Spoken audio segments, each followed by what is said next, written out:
Welcome to your daily dose of hope. I'm Phyllis Nichols, and I'm glad you're here.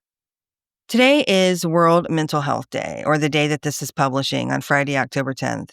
And it's a reminder that our mental health deserves some attention. Often when we hear the phrase mental health, we think of it in terms of a crisis or a diagnosis. But most of the time, good mental health is about small daily choices that we make that either nourish or deplete us.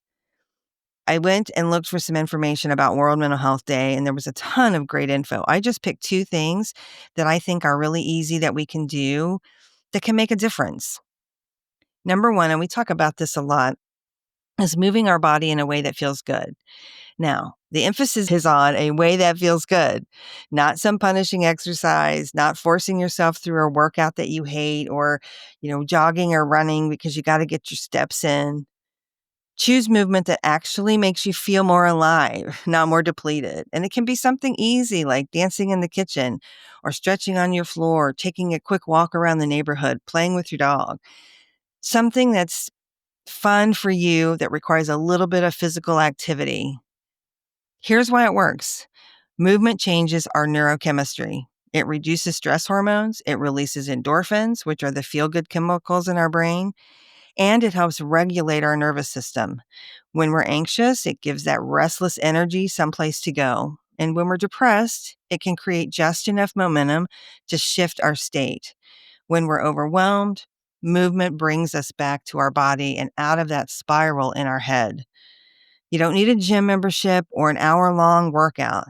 10 minutes counts. Shoot, even 5 minutes count.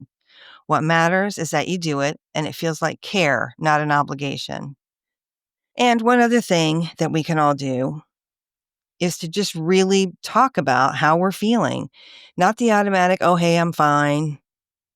A lot of us move through our days wearing masks of okayness, even when we're struggling or we're not feeling okay. We don't want to burden other people. We're afraid of being too much or too needy. Many of us have learned that being vulnerable isn't safe or welcome. But isolation is one of our mental health's biggest enemies. When we keep our struggles private, they can grow.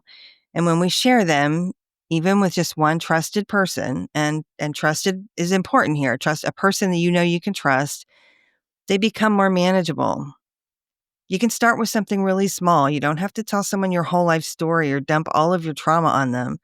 You can just say something like, I'm having a hard week, or I'm feeling more anxious than usual. Often, honesty invites honesty, and you'll find that you're not alone anymore. Someone else will be able to understand how you feel. Moving our bodies and connecting with others aren't going to cure everything, but they're foundational, and they're things that we can control, even when there's so many things in life right now that we can't control. Your mental health matters, not just today, but every day. Not just when you're in crisis, but right now, in the ordinary, everyday part of your life. Take care of it because you matter. This podcast is part of the Sound Advice FM network. Sound Advice FM, women's voices amplified.